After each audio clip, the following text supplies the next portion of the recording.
يدرب الجلالية وشان حسستان هل قلبي جبارور في المركان مغنى سنبو حميدة تكيان كبرنور يا كلام يعني بسافر بكذا مرضى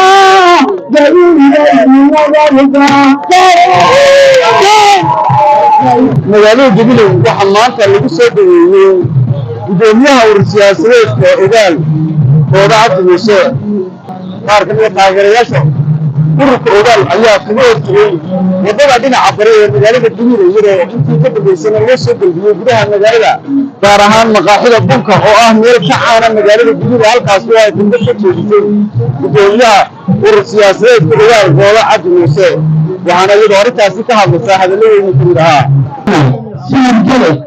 أنا مواطنينه أخذنا هنا هنا أنا مسؤول عن الحكومة وحنا معي ومن الجمهورية السورية وحنا إسرائيل إلى إسرائيل ولا شفته كفاية يمكن هذا حرامنا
واجبين وحيين ينتي وضعنا نقول هذا نقول الشرع وانا كنا نفهم في الدنيا في حسن شرحت يقي ما يقع على يقول ويتين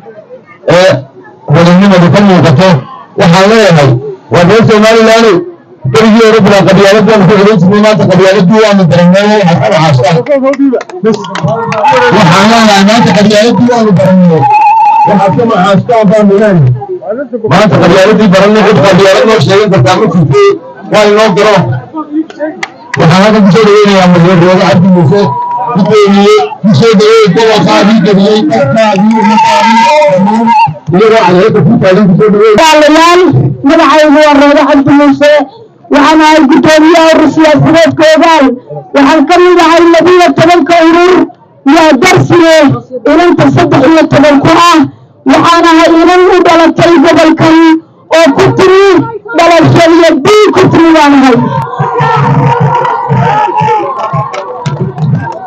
رزقار نكو رضا كوحي ميدان لكن أنا حارب هاي إيران هاي باور كرم كمي ولديك يبلشاه وجد الدور الشوين كي يحرك المبتابة وحاهنك الجليل وحاتين بان هاي أنا هاي بان هاي ويا سعودان كيدا كل الدول كالجميلة وفرين غير عالمية وفرين غير عالمية وفروة دبليش ودا شركة بدكية والساحل هي الجميلة مرادجاه تقوى شاله درر يلي الله البلي دار السلام درر يلي شيخ بيتا ربسي متركيه سيدا أيضا سفر كان هو فيره فروه مدينة إيوه ولا خوشنته مركان دانا يلي رنكو وحوشيه وإستاجيه شرطان كبكينا وإنان جميل halkan baa xadhigga looga xidhaa halkanay gabashu u taallaa waxaa go'aamisaan baa hirgala fariintaa halkan ka tirtaan baa dadkayga dhagaa u taagaan taasaa fusha waxaa dadkayga u tihiin waran waxaa u tihiin seef waxaa u tihiin gaashaan inaydan liicin oo aad jirtaan haddaad idinka maqan nahay waa u taagannahay waxaanu ognahay waxa aad tihiin halkan waa maalintii koowaadaan ka hadlo gabiilay kamaan maqnayno waan u maqnaa marka dhagahaydu maqlaan dhawaaqa gabiilay waxaan gartaa inaan ahay iman reer gabiilay ah iyadoo laydirin baan istiraa waxa aan gutaa waajibaadkayga gabiilayne sidaa awgeed halkan haddii layga soo horeeyo haddii layga soo dambeeyo maalinta aan imaado waxaan ka shaqaynaya waxa aan sheego anigu walaalayaal waxa aan halkan uli waktiga aan idinku soo raagay awgeed waxa aan halkan uli socdaalkaydu daaran yahay waa guudaabo iyo baraarujin ku aadan isbeddelka siyaasiga ah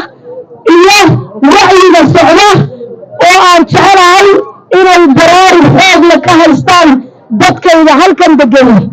marka ay dadkayda halkan degani wacyiga siyaasiga ka baraarugsan yihiin waxaa ii dhisan oo aan leecin dadka aan ka soo jeedo sidaa awgeed walaalayaal waxaan dhammaan dalka laga xuriyey in halkan masawirkii ay lahayd ee ay ku jaangan jirtay doorashooyinka dalka in mashruuc ay soo curiyeen niman bakhaaro ka furtay golihii wakiilada mashruuc ay soo curiyeen oo wax laysku siinaayo lagu dilay laguna sabqeeyey codka baaxadda leh ee gobolka gabiilay iyo maroodijeex gabiilay iyo maroodijeex waxa ay la masawir tahay 300 kun oo cod oo maalin lagu bixiyo waxay la miisaan noqotay 10 kun ama 8 kun oo cod aynaba laga bixiyo iyadoo lay dilin ma aqbalayo muwaadiniinta iyo codbixiyayaasha ah ee 300 kun iyo 400 kun maalin bixiya intay codeeyaan in la yidhaahdo qiimihii ruuxu ku gaban yahay 20% ay idala leeyihiin 8 kun oo cod nin bixiyey sidaa awgeed halkan iyo doorkeeda inuu ka hadlo oo ilaashado codkiisa iyo dadkiisa aniga ay taagan taasaan idinku baraarujinaya